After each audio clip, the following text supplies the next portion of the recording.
السلام عليكم ورحمة الله وبركاته. ازيكم حبايبي؟ عاملين ايه؟ يا رب تكونوا بخير. ان شاء الله النهارده هنعمل مع بعض البامية الصعيدي او الويكا الصعيدي. هنعملها النهارده بطريقة سهلة جدا وبسيطة، وهتظبط معاكي من اول مرة تعمليها. وهقول لك كمان على السر الخضار بتاع البامية. شايفين شكلها ازاي؟ تحفة. وكمان طعمها كان زي العسل. لو بتشوفوني اول مرة، انا ام رودي، دي قناتي ام رودي في المطبخ. انزلوا حطوا لايك واشتراك وفعلوا زر التنبيهات عشان يوصلكوا كل جديد انا بنزله على القناة. نسمي الله ونصلي على الرسول عليه افضل الصلاة والسلام، ونشوف هنعمل الويكا القمر دي ازاي. يلا بينا.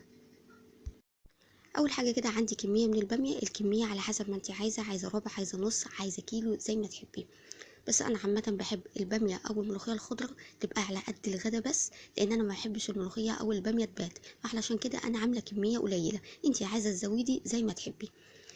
الباميه دي غسلها كويس جدا، وابتديت اشيل الجزء اللي من فوق والجزء اللي من تحت، وابتديت اعمل الباميه حلق. الحلق ما يبقاش تخين وما يبقاش رفيع، يبقى متوسط وكله كده ايه زي بعضه عشان السوا يبقى واحد. كمان لما نجيب الباميه نجيب الباميه الكبيره شويه، ما نجيبش الباميه الصغيره. تمام، لان طبعا احنا عارفين ان الباميه الصغيره دي الباميه اللي احنا بنعملها بصلصه. تمام، الباميه الخضراء كده نجيب الباميه الكبيره شويه. جبت الحله كده ونزلت فيها بالباميه اللي انا قطعتها. هبتدي انزل كده بربع مكعب مرق، ربع مكعب مرق بس، عشان لسه هننزل بالشوربه. علشان طبعا انا مظبطه الملح بتاع الشوربه، عشان كده حطيت ربع مكعب مرق. مش عايزه مرقه تقدري تستغني عنها خالص وتستبدليها بملح. خلاص كده حطيت الشوربه بتاعتي. حطيت كميه ما تكونش كتيره عشان الباميه ما بتبقاش خفيفه معايا. اول ما الباميه غليت كده ابتديت انزل برشه من الكربوناتو. ده بيحافظ لي على لون الباميه، يعني بيخلي الباميه لونها اخضر. هعلي النار كده واسيبها لحد ما تغلي، وبعد كده اهدي النار لحد ما الباميه تستوي. تمام، يعني خديتها كده المتوسط. خلاص هنا الباميه بتاعتي استوت زي ما احنا شايفين كده. شفت واحده كده بالمعلقه اهو زي ما انتم شايفين. الباميه خلاص استوت وخلاص كده تمام، وهرفعها من على النار. شفت اكتر من واحده عشان اتاكد ان الباميه كلها استوت. رفعتها كده من على النار، وجبت بقى المفراك وابتديت ان انا افرك الباميه. ما عنديش ام رودي المفراك ده، تقدري تستعملي الهاندي بلندر وبلاش الخلاط. كمان الهاندي بلندر هنضربها ضربه خشنه، يعني مش هننعم الباميه خالص في الضرب. تمام، شايفين اهو. ده القوام بتاع الباميه بتاعتي، هو ده بيبقى القوام بتاع الويكا الصعيدي. خلاص كده تمام. عندي هنا بقى توم، وعندي كمان رشه من الكزبره، كزبره ناشفه، ورشه من الملح. مش هكتر ملح لان انا مظبطه الملح بتاع الباميه. وكمان مش هنكتر كزبره لان الباميه مش بتحب كزبره كتير زي الملوخيه. تمام، ابتديت بقى ادق بقى التوم بتاعي.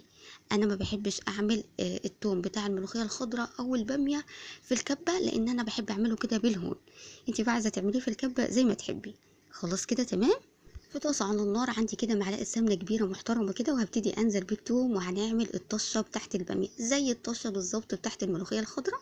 بس الفرق الوحيد اللي هي فيها ان احنا بنقلل الكزبرة الناشفة. تمام، خلاص كده اهو. بحمر التومة. شايفين شكلها ازاي؟ مش هغمق التومة اكتر من كده. وخلاص كده نسمي الله وننزل بالتومة بقى على البامية الخضراء بتاعتي. شايفين بقى الخضار؟ شايفين اللون؟ والريحة كانت بجد فظيعة. ريحتها بجد خطيرة جدا، وطعمها كان زي السكر. ننزل بقى بكمية التوم كلها كده على البامية. يا سيدي على الجمال، شايفين شكلها ازاي؟ ما شاء الله زي العسل، والقوام بتاعها ممتاز جدا. ايه رايكم بقى في الباميه؟ شايفين شكلها ازاي؟ ما شاء الله القوام ممتاز جدا، واللون اخضر زي ما هو يعني اللون بتاعها ما غيرش. في ناس كتير بتقول ان اللون بيغير.